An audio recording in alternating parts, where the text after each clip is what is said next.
자, 오늘 우리에게 주신 하나님 말씀 보겠습니다. 우리가 출애굽기를 지금 묵상하는데 출애굽기 24장 9절, 10절, 11절 말씀입니다. 세 절 말씀이기 때문에 저와 여러분들이 다 같이 합독하시겠습니다. 같이 합독하십니다. 시작. 모세와 아론과 나답과 아비후와 이스라엘 장로 70인이 올라가서 이스라엘의 하나님을 보니 그의 발 아래는 천국을 편듯하고 하늘같이 청명하더라. 하나님이 이스라엘 자손들의 존귀한 자들에게 손을 대지 아니하셨고 그들은 하나님을 뵙고 먹고 마셨더라. 아멘. 이 본문을 통해서 주신 하나님의 말씀의 제목은 시내산에서의 하나님과 교제입니다. 여러분 한번 같이 한번 읽어볼까요? 시작. 시내산에서의 하나님과 교제. 네. 지금 시내산까지 왔지요. 노예 생활을 430년 동안 하다가 너무 고통스러워서 하나님 살려주시옵소서 해서 모세를 보내주셔서 10가지 기적들, 그리고 홍해를 가르고 또 만나와 메추라기, 구름 기둥, 불 기둥, 바위를 쳐서 샘물을 나게 하고 또 아말렉과의 전쟁도 이기게 하시고, 그래서 근데 시내산에 다 모으셨어요. 그리고 하나님의 율법을 주시면서 만나는 모습이 오늘 본문이에요. 여러분, 근데 심리학에서 그런 얘기가 있더라고요. 우리가 삶을 살면서 가정에서, 직장에서, 또 교회에서 세상을 살면서 가장 힘든 이유가 무엇인가라는 거예요. 참 힘들게 산다라는 거죠. 근데 그 힘든 이유가 무엇이냐? 거기에 상황이 참 어려워서, 조건이 어려워서, 또 직장에서 맡은 일이 너무 힘들어서 어려운 것보다 관계 때문에 힘들다는 거예요. 관계 때문에. 관계가 어떠냐에 따라서 그 삶이 굉장히 힘들다. 가정에서 관계가, 직장에서의 관계가, 교회에서의 성도 간의 관계가, 또 세상에서의 관계가 그 삶을 행복하기도 하고 지옥같이 만들기도 한다는 거예요. 여러분들은 지금 행복하십니까? 여러분들의 가정을 가면 여러분 행복하세요? 막 가정을 가면 막 지친 몸이 막 힘을 얻고 위로를 받고 용기를 얻고 내가 더 열심히 해야 되겠다라는 마음들이 생기십니까? 여러분 직장에 가시면 야, 그래, 이 직장은 나를 인정해주고 내가 하는 일들이 참 보람 있어, 그래서 난 더 열심히 할 거야 라는 그런 직장을 다니십니까? 내가 진짜 생활비만 아니라면 내가 이거 때려쳐도 벌써 때려쳤다. 교회를 나오는데 여러분, 교회 가면 참 위로도 받고 또 용기도 얻고 힘도 얻고 치유도 되어지고 미래가 막 열리는 그러한 마음으로 교회를 다니십니까? 어떠세요? 지금 너절하게 길게 지금 질문을 드렸지만 한 가지예요. 여러분 가정에서, 직장에서, 교회에서 관계가 좋으십니까? 라는 질문이에요. 왜요? 거기에 행복이 달려있기 때문에 그래요. 오늘 본문이 바로 그 말씀이에요. 하나님께서는 그 고통 가운데 있는 이스라엘 백성들을 구원하셔서 언약을 맺으시고 새로운 관계로 회복하는 모습이 오늘 본문의 내용입니다. 하나님은 이스라엘 백성들과 함께 출애굽시키셔서 언약을 맺고 만나서 그 관계를 회복시키시면서, 그러면서 하나님은 하나님이 되시고 하나님은 아버지가 되시고 우리는 하나님의 아들, 딸, 하나님의 존귀한 백성이 되는 관계 회복을 지금 하고 있는 게 오늘 본문이에요. 그래서 신학자들은 오늘 본문의 내용에 대해서 이 교제는 하나님과 이스라엘 백성들과 한 언약 관계의 극치이다라고 얘기를 해요. 이게 가장 핵심이라는 것입니다. 하나님께서는요, 이스라엘 자손들을 택하신 이유는 단순히 그들을 지배하고 다스리시기 위해서가 아니라는 거예요. 그들을 하나님과 교제하사, 그리고 언약 관계를 맺어서 관계 회복을 통해서 하나님은 아버지가 되시고 자녀들을 사랑으로 또 존귀한 사명자로 세우셔서 그 삶을 회복시키시기 위해서 택하셨다라는 겁니다. 사랑하는 성도 여러분, 저는 여러분들이 오늘 예배를 드리면서 오늘 본문 말씀을 묵상하면서 하나님과 귀한 교제가 시작되는 축복이 있길 간절히 소망합니다. 그리고 하나님이 하나님 되시고 그 하나님의 아들, 딸 되는 올바른 관계가 시작되는 축복이 있길 주님의 이름 가운데 축원합니다. 그래서 아들을 위해서라면, 딸을 위해서라면 못할 것이 없는 하나님의 사랑과 능력을 다 받는 이 시간 되길 주님의 이름 간절히 축원합니다. 이 시간이 그 시간이에요, 여러분. 그래서 오늘 두 가지를 묵상을 하려고 하는데, 하나님과 관계 회복을 통한 교제 방법은 어떤 방법이 있는가? 두 가지가 있어요. 첫 번째는요, 하나님 관계를 회복하기 위한 교제 방법은 하나님으로 채우는 만남의 방법이 있어요. 오늘 본문은 그 방법이 나와 있어요. 9절과 10절 한번 다시 한번 읽어볼까요? 시작.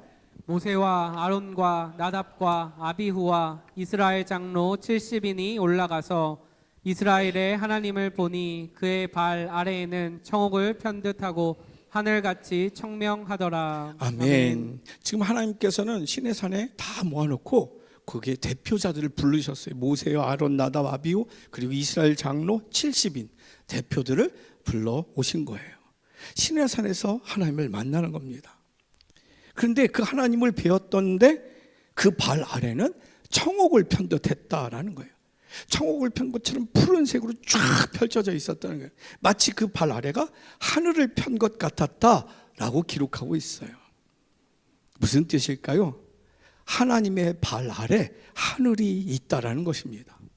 다시 말해서 이것은 하나님이 그 보좌를 하늘에 두셨다라는 뜻입니다. 좀 더 실제적으로 하나님은 하늘에서 만국을 다스리시고 계시다는 것입니다. 우리의 입장에서 볼 때는 이 땅에 공중권세 잡은 권력이 있고 돈이 있고 군사력이 세고 조직력이 있는 그러한 것들이 다 세상을 정복하고 다스리는 것 같지만, 그 악한 영들이 온 세상을 좌우하는 것 같지만, 아무리 날뛰어도 이 땅은 하나님의 발 아래에 있다는 것입니다. 오늘 우리는 이 땅에서 많은 정치적으로, 경제적으로, 육체적으로 고통을 겪으면서 살고 있습니다. 그렇기 때문에 우리는 매 순간 살면서 실패의 두려움을 갖고 있고 관계의 깨짐을 두려워하며 염려하며 살 때가 참 많아요. 부부관계가 깨지면 어떡하나? 부모와 자녀와의 관계가 깨지면 어떡하나? 직장에 동료들과 상사와 부하 직원 관계가 깨지면 어떡하나? 교회에서 성도들과 목회자와 관계가 깨지면 어떡하나? 모든 실패와 관계 깨짐의 두려움과 염려로 살게 됩니다. 그런데 그러한 두려움과 염려로 사는 저와 여러분들, 하나님은 오늘 본문 말씀을 통해서 그 영광된 하늘 보좌를 우리가 바라보게 하고 계시다는 것이에요. 하늘 보좌로 우리를 초청하고 계시라는 것입니다. 그것은 무슨 뜻입니까? 우리들의 삶의 모든 것이 악한 권세, 우리 연약함, 우리를 두렵게 하는 그런 모든 어려움과 힘든 것들이 우리의 삶을 다 정복하고 그것을 다 거기에서 주관되어질 것 같은데 그렇지 않다라는 것입니다. 이 모든 것을 다스리는 분이 하나님이심을 우리에게 말씀하고 계시다는 것입니다. 따라서 우리가 이 힘들고 어렵고 염려가 많은 이 세상에서 이기는 삶을 살 수 있는 길은 오직 이 모든 것을 다스리고 주관하시는 하나님을 신뢰하는 일밖에 없는 줄로 믿습니다. 그 하나님의 이끄심에 온전히 따를 때 하나님이 우리를 위하여서 싸우시고 이루시고 영광 돌리게 하시는 줄로 믿습니다. 여러분, 우리의 싸움은 우리가 싸워서 이길 수가 없어요. 심지어 우리 자신도 이길 수가 없어요. 여러분 중에 혹시 여러분 마음을 이길 수 있는 분 계세요? 그거 뭐 어렵나? 여러분 마음 이길 수 있어요? 아니에요. 여러분 아침에 먹은 마음, 예배 전에 먹은 마음과 예배 후의 마음 달라요. 그리고 거기에 막 분노하고 이끌림 받을 때가 얼마나 많은지 몰라요. 여러분 마음을 여러분들이 이겨서 컨트롤 하십니까? 아니에요. 그런 분이 있으면 제가 존경하고 따를 거예요. 근데 그렇지 않아요. 우리는 우리 자신도 이길 수가 없어요. 하물며 나를 이기지도 못하는데 다른 사람을 이긴다? 다른 조직을 이긴다? 천만의 말씀이에요. 우리는 실패할 수밖에 없어요. 그럼 어떻게 삽니까? 이기는 방법이 없어요? 아니에요. 이 모든 것을 발 아래 두고 다스리시고 이루시는 하나님께 우리가 자녀된 권세로 나아갈 때 이기게 되는 줄로 믿습니다. 하나님은 어떤 분이시냐? 오늘 본문을 통해서도 계속 말씀하세요. 불같은 분이세요. 오늘 보면 출애굽기 24장 17절에 보면 산 위에 여호와의 영광이 이스라엘 자손 눈에 맹렬한 불같이 보였다라고 기록하고 있어요. 맹렬한 분. 제가 지난번에도 시내산에 하나님이 임재했을 때 어떻게 일어났는지 말씀드렸잖아요. 하나님은 이 우주 만물을 창조하셨어요. 태양계가 수천억 개가 있어야 은하계, 그 은하계가 수천억 개가 있어야 우주. 그 우주를 다 창조하신 하나님께서 그 수천억 개의 은하계 중에 우리가 태양계가 있는 은하계로, 그리고 그 수천억 개의 태양계 중에 우리의 지구, 그 지구에서도 이집트의 시내산, 그 점과 같은 그곳에 하나님이 그 크신 창조주의 권능을 가지고 임재하셨을 때 그 시내산은 터질 수밖에 없는 거예요. 그래서 이 땅에서, 여기서 땅이 터지고 천둥번개가 치고 구름이 그리고 불같이 임했다라는 게 오늘 본문 내용인 거죠. 근데 그 매우 크고 권능의 하나님이 지금 어디에 임재하셨냐? 이스라엘의 진중에 임하셨다라는 겁니다. 그리고 함께 하신다는 거예요. 그런데 이스라엘 진중이 어떤 진중이냐? 여러분 상상을 해보세요. 430년간 노예 생활을 했어요. 우리는 36년 동안 일제 치하에 있을 때 창씨개명을 했어요. 이름이 다 일본식이야. 근데 430년간 했으면 어떻을 것 같아요? 자기 이름도 몰라요. 마당새, 개똥이, 끝순이 다 이렇게 이름 졌어요. 그리고 자기가 몇 살인지도 모르고 그냥 일어나면 일하고 먹고 그 다음에 자고 또 일어나면 일하고 시키는 일하고 그러다 죽는 거예요. 그러한 고통 가운데 있는 이스라엘 백성들, 자존심이 있었겠어요? 계획이 있었겠어요? 어떤 조직이 있었겠어요? 아무것도 없는 그러한 한심하기 짝이 없는 그 이스라엘 진중에 이 하나님이 임재하셨다는 것이에요. 이것처럼 놀라운 하나님의 겸손은 없어요. 이것처럼 하나님의 극진하신 사랑은 없어요. 거기에 권능이 있어요. 이것이 의미하는 바가 뭡니까?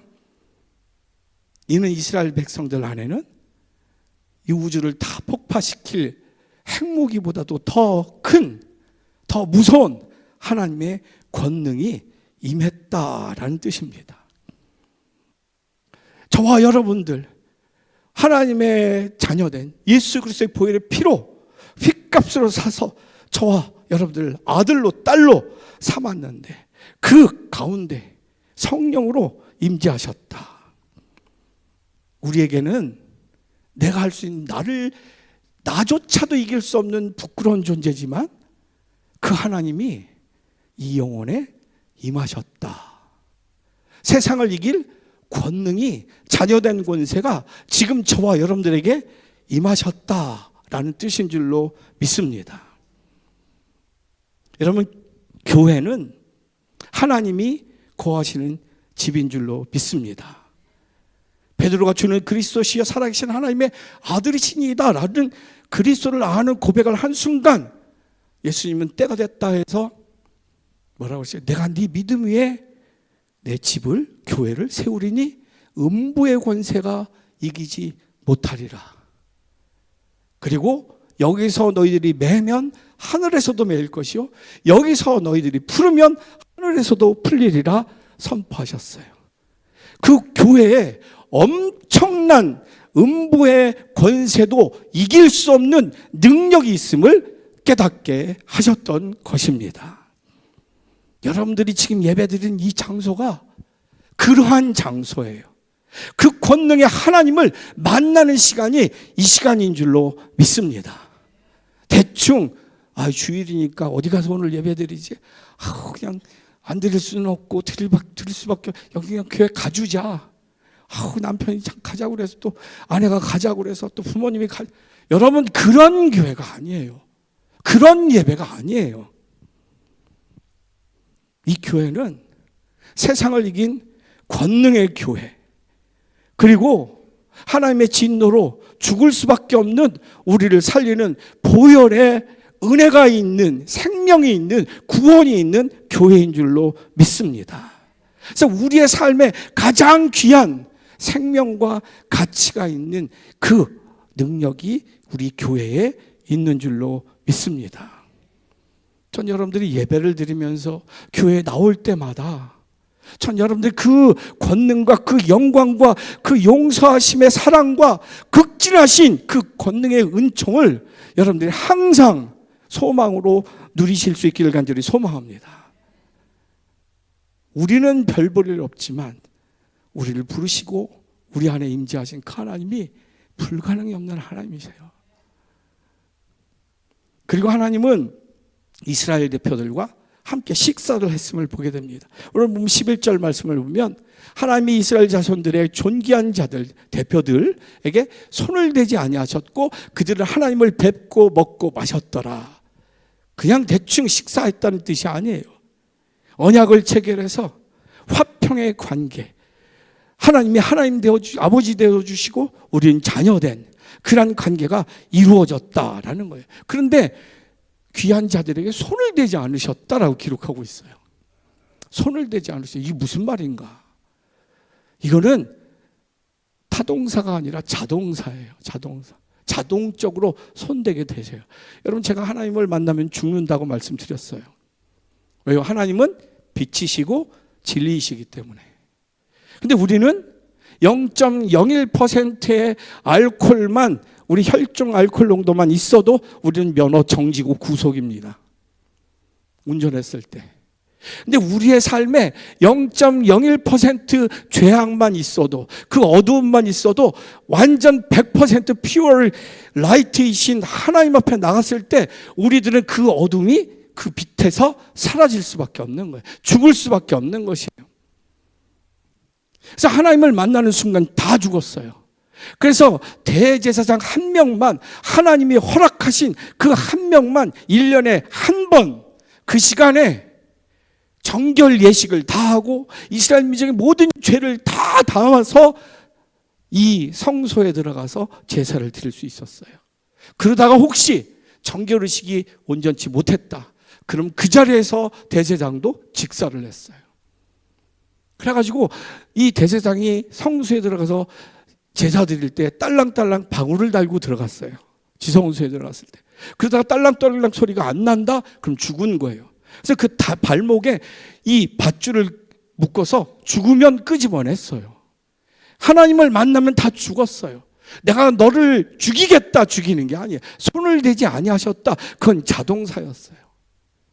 살려주셨다는 거예요. 무슨 뜻이에요? 어둠을 물리쳐서 깨끗게 하여서 연합하게 하셨다라는 뜻이에요. 하나님과 연합되어서 하나가 되었다라는 뜻이에요. 이 이야기는 야곱의 약복강가의 싸움에서 우리는 해석할 수 있습니다. 야곱이 지금 이스라엘이 된 사건이죠. 창세기 32장 28절 보면, 여러분, 그가 이르되 내 이름이 다시는 야곱이라 부를 것이 아니요 이스라엘이라 부를 것이니 이는 내가 하나님과 및 사람들과 겨루어 이겼습니다.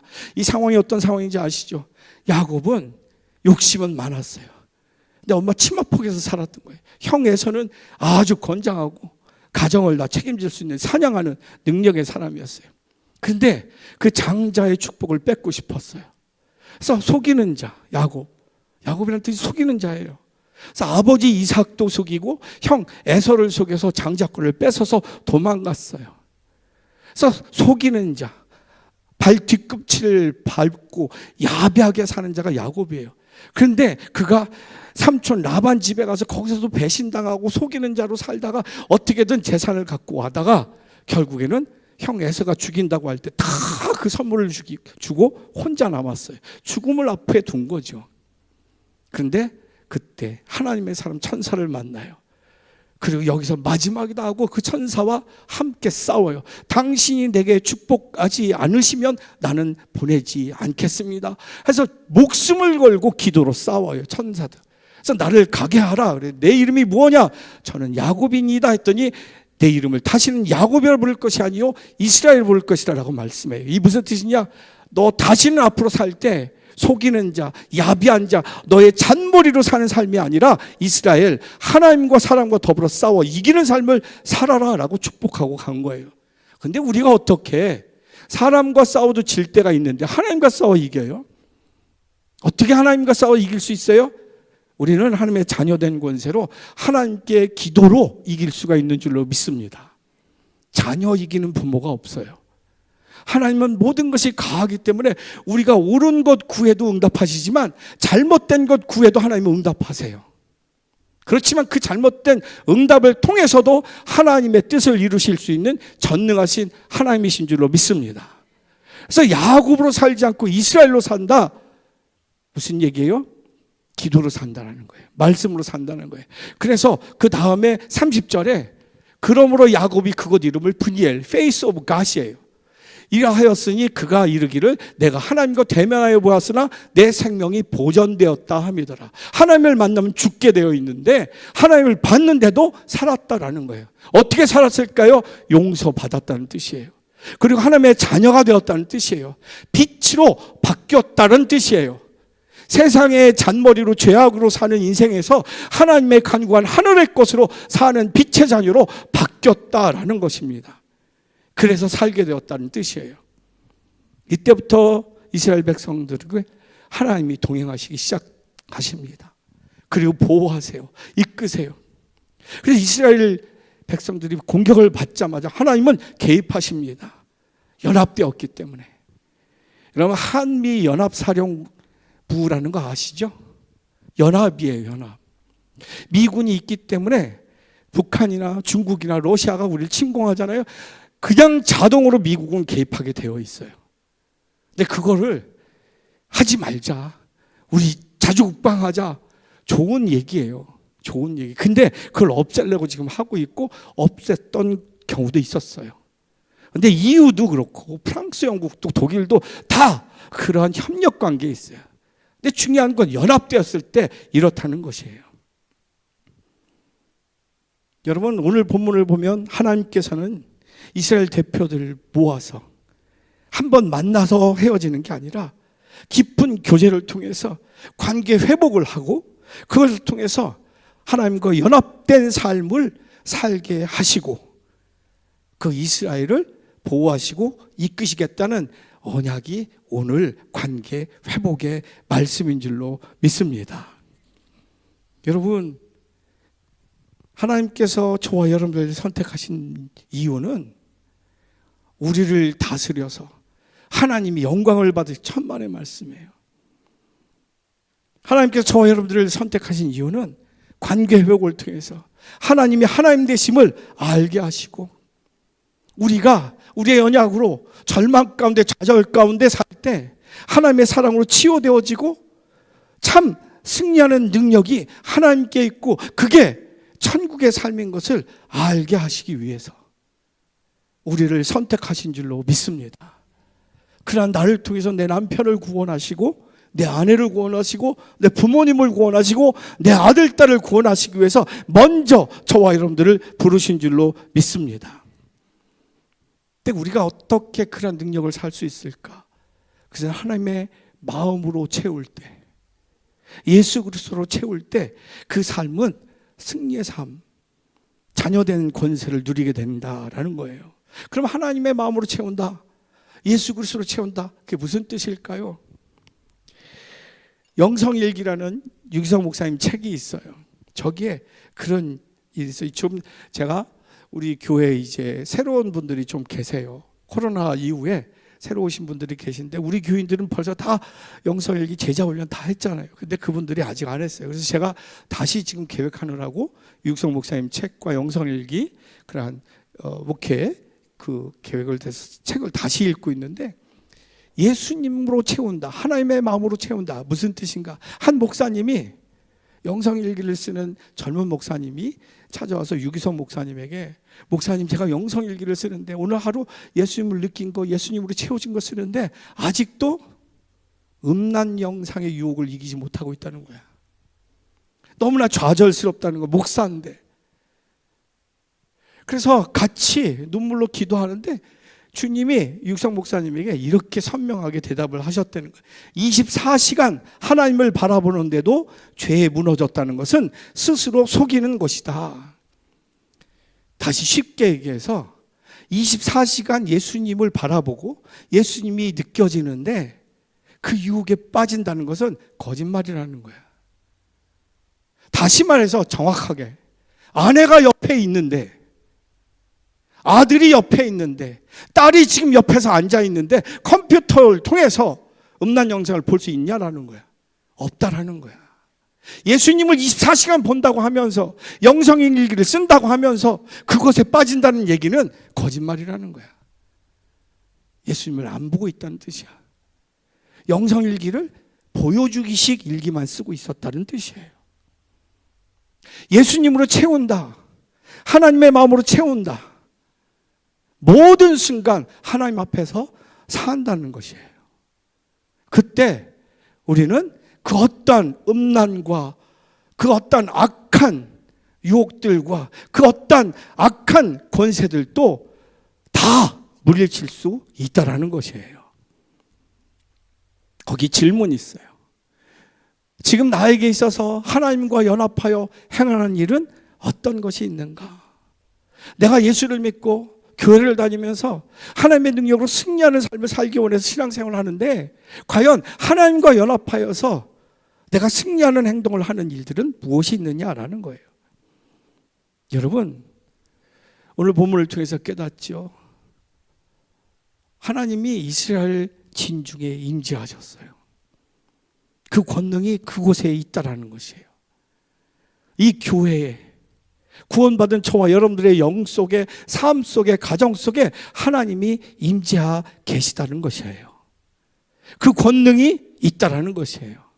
전 여러분들이 세상의 아픔과 어려운 문제들, 그 관계 깨짐과 실패의 그 상황들을 보는 게 아니라 그곳에 지금 같이 옆에 아내처럼, 아들처럼, 딸처럼 같이 계신 주님을 바라볼 때 여러분들은 그 문제를 다스리고 이끄시는 하나님의 이끄심을 경험하게 될 줄로 믿습니다.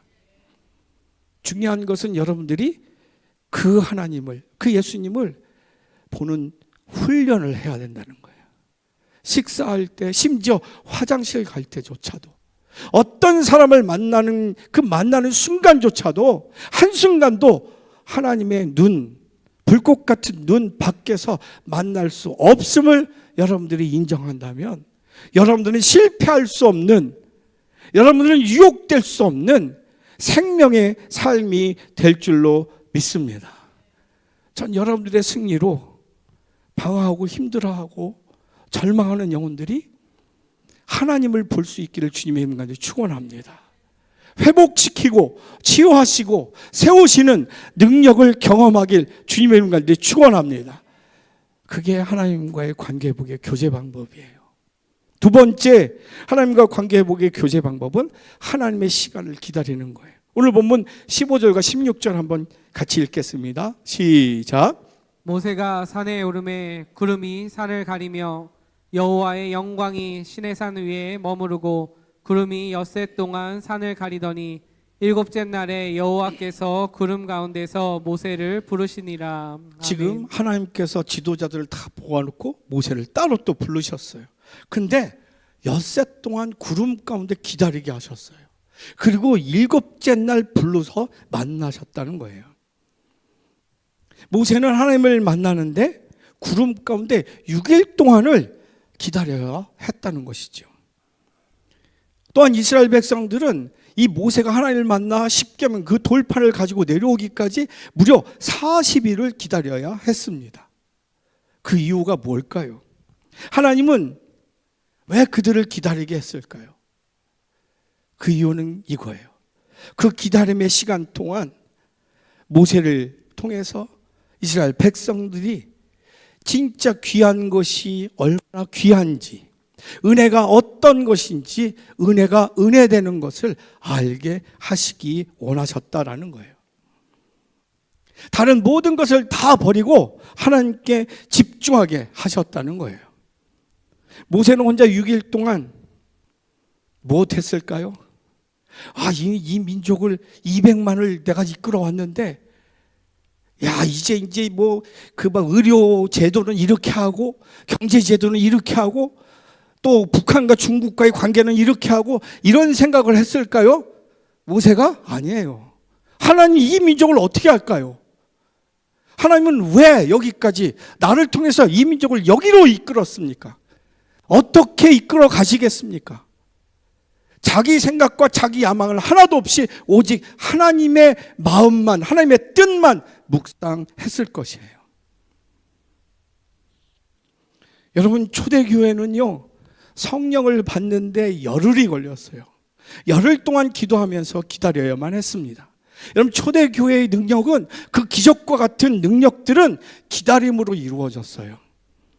예수님께서 부활하시고 제자들을 만난 다음에 40일 지나면서 승천하실 때 이렇게 말씀하셨어요. 사도행전 1장 4절 5절 보면, 사도와 함께 모이사 그들에게 분부하여 이르시되 예루살렘을 떠나지 말고 내게서 들은 바 아버지께서 약속하신 것을 기다리라.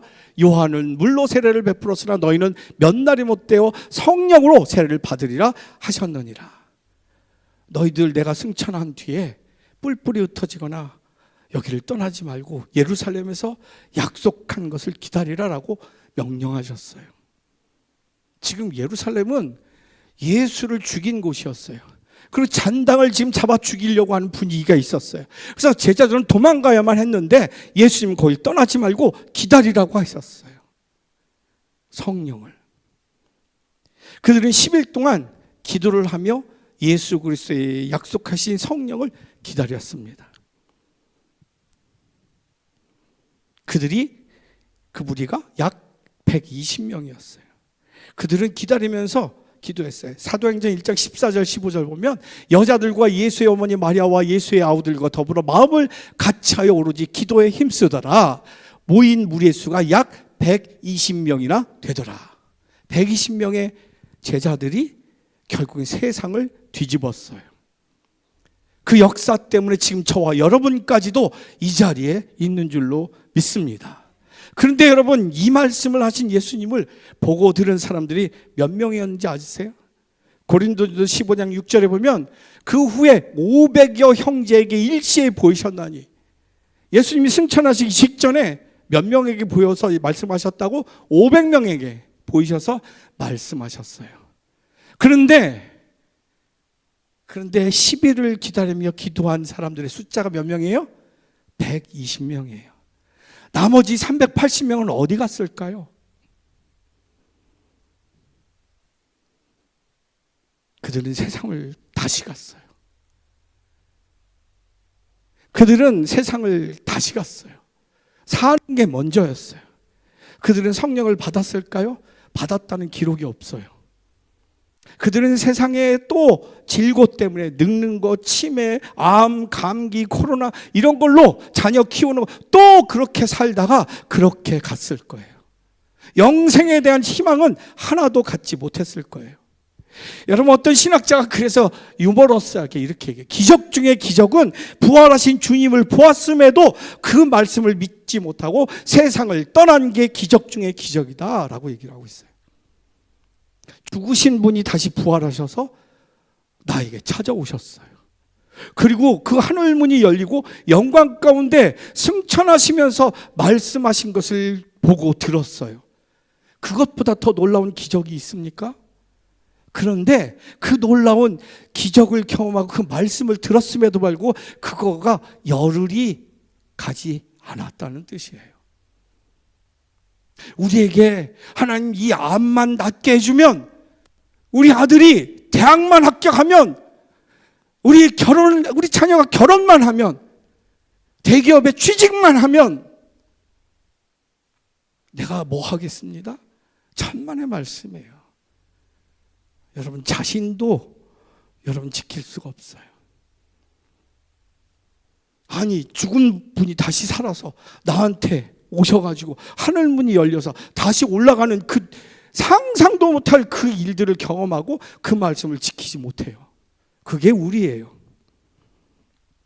그래서 믿음의 글에 믿음은 기다림이다. 그래서 믿음은 하나님의 시간을 사는 것이다 라고 이야기를 합니다. 여러분 마찬가지로 출애굽의 이스라엘 자손들은 40일을 기다리지 못하고 금송아지 우상을 섬겼어요. 하나님을 거역했어요. 그 수많은 체험, 죽겠습니다 하나님 살려주세요.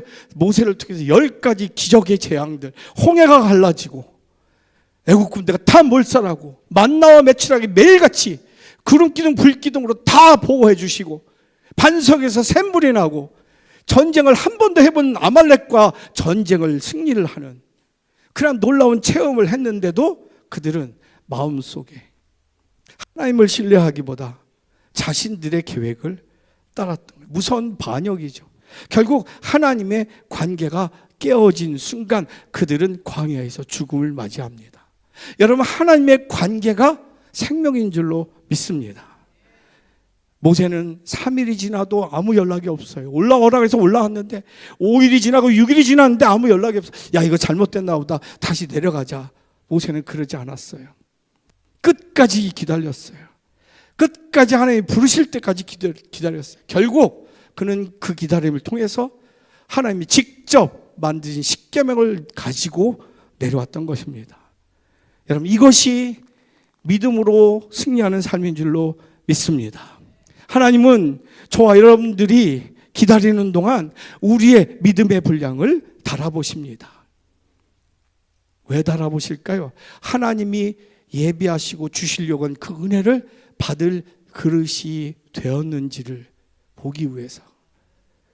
믿는다 하면서 종지, 간장 종지만한 그릇 갖고 어마어마한 축복은 구하고 있어요.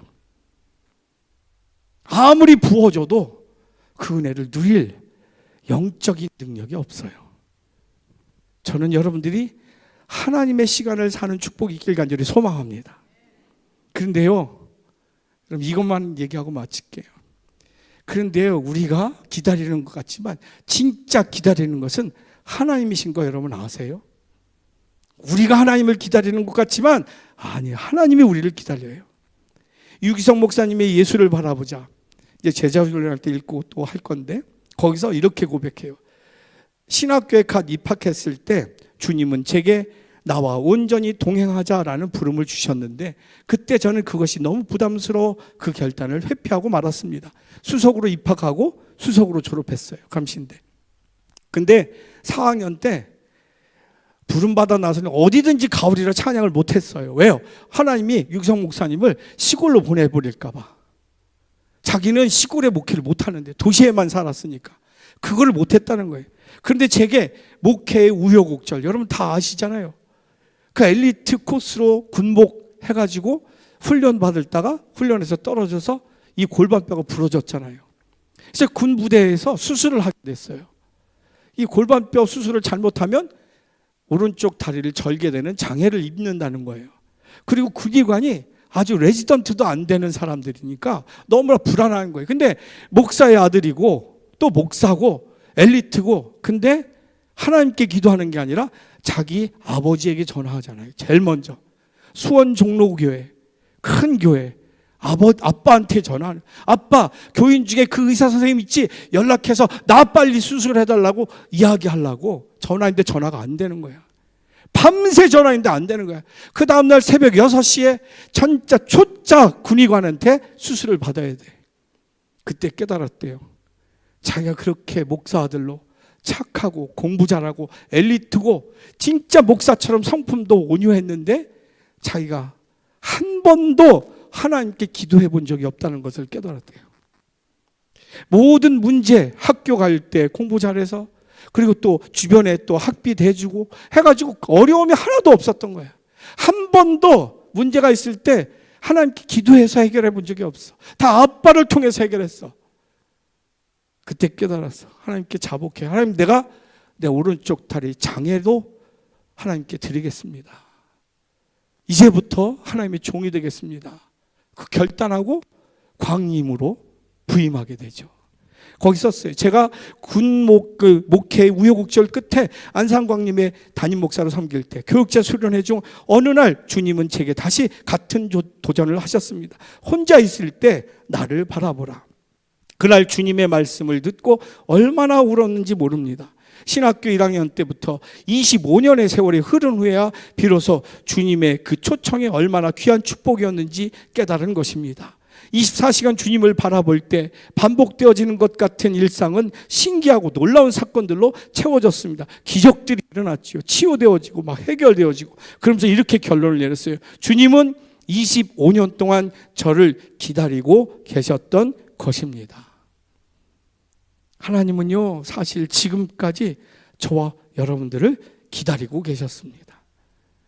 그 하나님의 기다리심이 저와 여러분들의 삶인 것입니다. 그 하나님의 인내하심이 우리의 생명이 된 것입니다. 이제 우리가 그 하나님의 인도하심을 기다려야 될 줄로 믿습니다. 질문 드리고 마칠게요.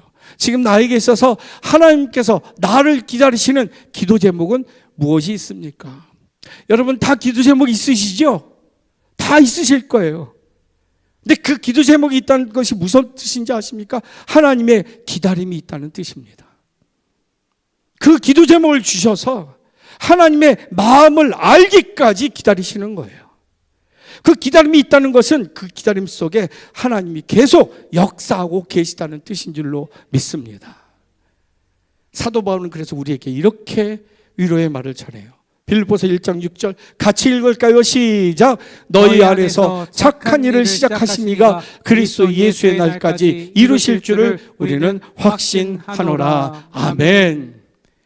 여러분들에게 이 말씀을 듣게 하셨을 때, 또 기도하게 하셨을 때 하나님은 이미 하나님의 착한 일을 시작하신 줄로 믿습니다. 하나님의 계획은 이미 이루어진 미래인 줄로 믿습니다. 말씀을 정리합니다.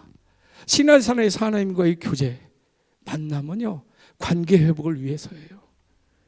그 관계 회복은 무엇으로 이루어지느냐? 하나님의 체험으로, 하나님과 매 순간 동행함으로. 두 번째, 우리의 기도 제목과 아픔과 두려움과 염려를 통해서 하나님의 시간을 기다리는, 하나님의 마음을 아는 그 모든 영적인 교제를 통해서 우리는 하나님의 관계를 통해서 하나님의 능력된 자녀된 권세로 승리하게 되는 줄로 믿습니다. 저와 여러분들이 그 권능으로 하나님이 살아계심을 남편에게, 아내에게, 부모님에게, 아들, 딸들에게, 여러분을 만나는 모든 사람들에게 전하는 천국의 통로 되길 주님의 이름 가지고 축원합니다.